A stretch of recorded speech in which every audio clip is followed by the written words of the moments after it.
skriflesing vandag is uit 1 Korintiërs 13 uit. Ek het hierdie week vroeër 'n begrafnis gedoen van Lorraine Hanekom en dit was 'n teksgedeelte wat ek gebruik het en ek het hierdie gedeelte vandag net so 'n bietjie aangepas om vandag te praat hierso, want dit is vir my so 'n treffende, dit is vir my so 'n amazing teksgedeelte. Dit is my amazing woord, hoe God hierdie ding oopgemaak het en 'n nuwe betekenis daaruit gegee het. En net hoor, julle almal daar agter, julle kan my hoor. 100%. Ons teksgedeelte vir vandag is 1 Korintiërs 13 vanaf verse 1 tot 13. Ek lees uit die 1983 vertaling uit, julle kan op die flitsbord volg. Nou wys ek julle wat nog die allerbeste is. Al praat ek die tale van mense en engele, maar ek het geen liefde nie, het ek 'n stuk klinkende metaal, 'n galmende simbaal geword. Al het ek die gawe van profesie en ken ek al die geheimenisse en ek besit al die kennis en al het ek die geloof om berge te versit, maar ek het geen liefde nie, dan is ek niks. Al deel ek al wat ek het aan ander uit en al gee ek my liggaam prys om my daarop te kan beroem, maar ek het geen liefde nie, baat dit my niks. Die liefde is geduldig, die liefde is vriendelik, dit is nie afgunstig nie, is nie grootpraterig nie en is nie verwaand nie. Dit handel nie onwelvoeglik nie, soek nie sy eie belang nie, is nie lig geraak nie en hou nie boek van die kwaad nie. Dit verbly hom nie oor die onreg nie, maar verheug hom oor die waarheid. In vers 7, dit bedek alles, glo alles, hoop alles en verdra alles. Die liefde vergaan nooit nie, maar die gawe van profesie sal verdwyn. Die gawe om ongewone tale en klanke te gebruik sal ophou en die van kennis sal uitgedien raak. Want ons ken maar gedeeltelik en ons profeteer maar gedeeltelik. Maar wanneer die volledige kom, sal wat gedeeltelik is uitgedien wees. Toe ek 'n kind was, het ek gepraat soos 'n kind, gedink soos 'n kind, geredeneer soos 'n kind. Maar nou dat ek 'n man is ek klaar met die dinge van 'n kind. Maar nou kyk ons nog in 'n dowwe spieël en sien 'n raaiselagtige beeld. Maar eendag sal ons alles sien soos dit werklik is.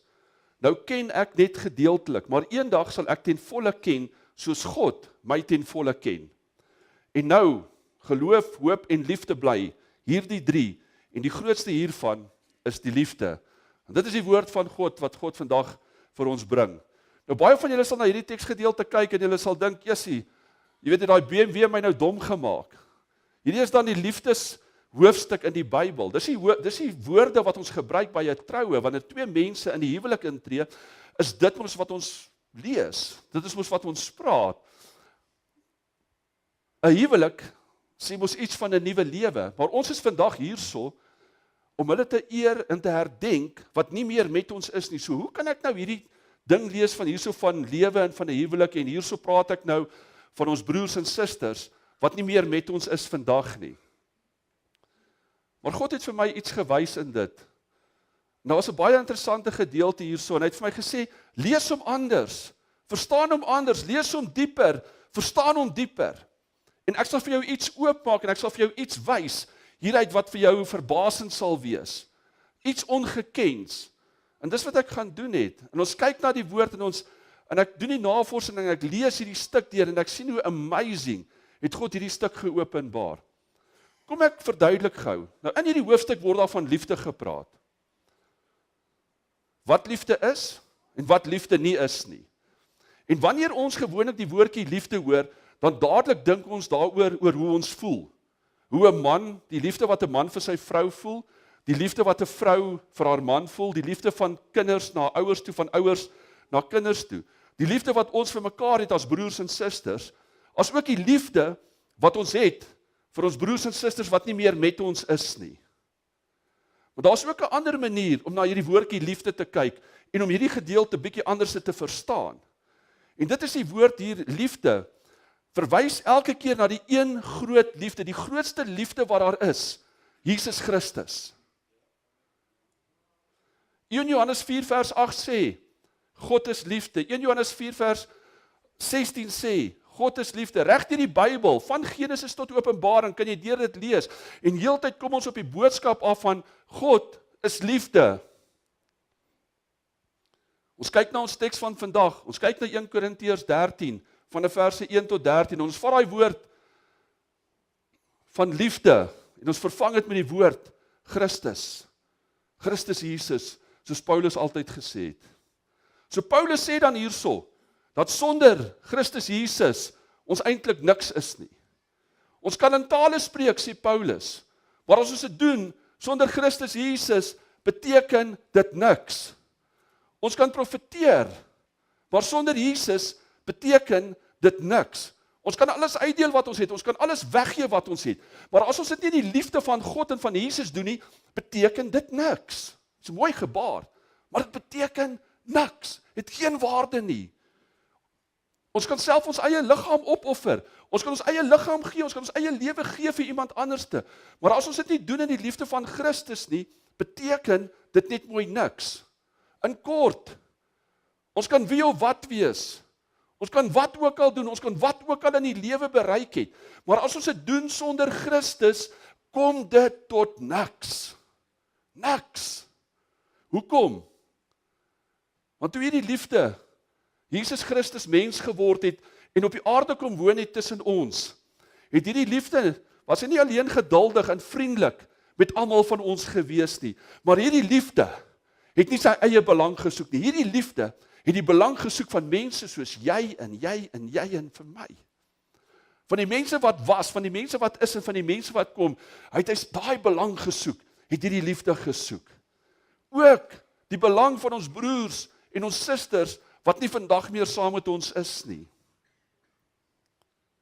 Daarom het daardie liefde Jesus Christus sy liggaam vir ons gegee. Daarom het daardie liefde Jesus Christus sy bloed vir ons gestort. Nou is daar versoening. Daardie liefde het vir ons versoening gebring. Daai versoening, wanneer ons na God toe kan gaan en kan sê, Here, ek is skuldig, Here, vergewe my. Daai versoening wat God kom en hy vergewe jou en hy sê vir jou kind, hy noem jou kind. Wie is ek en jy dat ons kind genoem kan word, die allerheiligste? Sy kind. Dit is sy liefde vir ons. En wanneer ons sy kind word, dan openbaar God vir ons 'n nuwe hele wêreld, 'n beautiful plek, en soveel dinge word meer vir ons. Baie mense dink om 'n Christen te wees, sit jou binne in 'n boks. Dit skuif dit vir jou oop, jou grense is oneindig. En nou, hou God nie meer boek van ons kwaad nie. En nog meer, hierdie liefde bedek al ons sondes. Hierdie liefde verdra ons, wanneer ons nie leef soos ons eintlik moet leef en soos wat hy wil hê ons moet leef nie. Hierdie liefde van Jesus Christus is 'n ewige liefde. En hierdie liefde vergaan nie. Hierdie liefde was van die ewige begin af daar, en dit sal tot aan die ewigheid, sal hierdie liefde altyd daar wees. En alles wat ek en jy is, alles wat ek en jy doen, sal vergaan. Want ons lewe is kort en ons lewe is tydelik, maar hierdie liefde is ewig, dit leef vir altyd. Daarom sal ons ook altyd vir ewig lewe, want sy ewigheid het ons tydelikheid oorwin. Hoor jy? Sy ewigheid het ons tydelikheid oorwin. Ja, sê Paulus verder, ons ken hierdie liefde wat ons hier op aarde leef. Ons ken daai liefde, maar ons ken dit gedeeltelik. Maar eendag, wanneer ons weer saam met daardie liefde sal wees, saam met Jesus Christus, wanneer daai liefde na ons toe sal kom, sal ons nie meer gedeeltelik ken nie, maar dan sal ons volledig ken, omdat ons by God sal wees. Eregaste aan die feestafel van God Almagtig. Ons lewe hier is 'n lewe wat ons nie altyd verstaan nie. Is baie keer soos Paulus sê, om in 'n dowwe spieël te kyk. Jy sien iets, maar jy is nie presies seker van wat jy gesien het nie. Jy sien 'n beweging, maar wat het jy gesien? Jy kan dit nie mooi sien nie, dis 'n dowwe beeld. Ons verstaan nie altyd hoekom God toelaat, dat van ons geliefde broers en susters moes gegaan het op die manier, hoe hulle wel gegaan het nie. Ons verstaan ook nie hoekom daar soveel hartseer en pyn en verdriet en lyding in hierdie lewe moet wees nie. Ons verstaan nie hoekom die lewe soms nie vir ons uitwerk soos ons graag wil hê, die lewe moet vir ons uitwerk nie. Maar eendag, wanneer Christus kom, die wat in hom glo, die wat in hom lewe en die wat in hom sterwe, sal dan by God wees. En dan sal ons ten volle ken, want God ken ten volle. Dan sal ons alles verstaan, want God sal dit vir ons openbaar. Ons kan met oorgawe glo. Ons kan weet dat ons veilig by God is. Op hierdie lewe, die lewe wat ons hier het op aarde, al is dit moeilik, al is dit seer, al is dit verdriet, ons is veilig in die hande van God. In hierdie lewe en die lewe hierna. Ons kan glo, omdat hy wat liefde is, gesê het, hy is die weg, die waarheid en die lewe. Ons kan glo dat hierdie liefde ons sal troos, dat hierdie liefde ons sal vashou. Wanneer ons vandag hier so hartseer is, wanneer ons stikkend is, sal hierdie liefde ons vashou. Wanneer ons so eensaam en alleen is, en die trane werklik kom, en die werklikheid slaan jou, en dit breek jou weer in stukkies op, hou God ons vas. Bo dit alles, kan ons weet van alles wat op hierdie aarde is, wat deel van hierdie aarde is, wat deel van ons lewe is die liefde. Jesus Christus by verreweg die grootste. Groter as enige ongelukkigheid wat enige een van ons beleef. Groter as die hartseer en verdriet wat in ons lewens is. Groter as die sonde. Groter as die dood. Groter as die graf. Groter as die tydelikheid van ons lewe. Daarom sê Paulus in 1 Korintiërs 14 vers 1, ons moet hierdie liefde nastreef, ons moet Christus nastreef, ons moet streef om by Christus uit te kom, ons moet streef om Christus in ons lewe te hê. Ons moet poog om te lewe soos wat hy van ons vra. En ons doen dit met hierdie wete, hierdie liefde. Jesus Christus sal ons nooit verstoot nie. Hierdie liefde sal ons nooit in die steek laat nie. Hierdie liefde sal nie sy rug op ons keer nie. Hierdie liefde se oë is nie blind nie. Hierdie liefde se mond is nie stom nie. Hierdie liefde se ore is nie doof nie. Hierdie liefde se arms is nie te kort om uit te strek om te help nie. Solank ons in opregtheid leef, sal hierdie liefde ons in genade bly dra. Mag hierdie liefde van Jesus Christus ons almal vandag troos. Elkeen van ons. Elkeen van ons het seer op 'n verskillende vlak. Ons dink aan broers, ons dink aan susters, ons dink aan familie, aan bloed, broers en susters, wat nie meer met ons is. Ons dink aan kinders, wat nie meer met ons is nie. Ons ry deur hierdie dorp en ons sien oralste is daar kruise opgerig van 'n geliefde wat nie meer met ons is nie. En dan sit ons hier so met 'n boetie daarso wat in 'n ongeluk was en die baadjie het seer gekry, maar God se hand was oor hom want dit is nog nie tyd nie. Die duiwel wil hom uitvat. Maar dit het nie gebeur nie, want God beskerm want sy werk moet nog gedoen word. Wie sterf sonder hierdie liefde, sy lewe sal tot niks kom nie. Maar wie sterf in hierdie liefde, sy lewe word 'n ewige lewe by God, 'n ewigheid in God se teenwoordigheid. En hier is die ding, dan sal ons nie alleen in sy teenwoordigheid wees soos wat ons elke dag so bietjie in sy teenwoordigheid is en smag daarna nie. Maar dan sal ons vir ewig binne in sy teenwoordigheid wees. Ons sal hom sien van aangesig tot aangesig.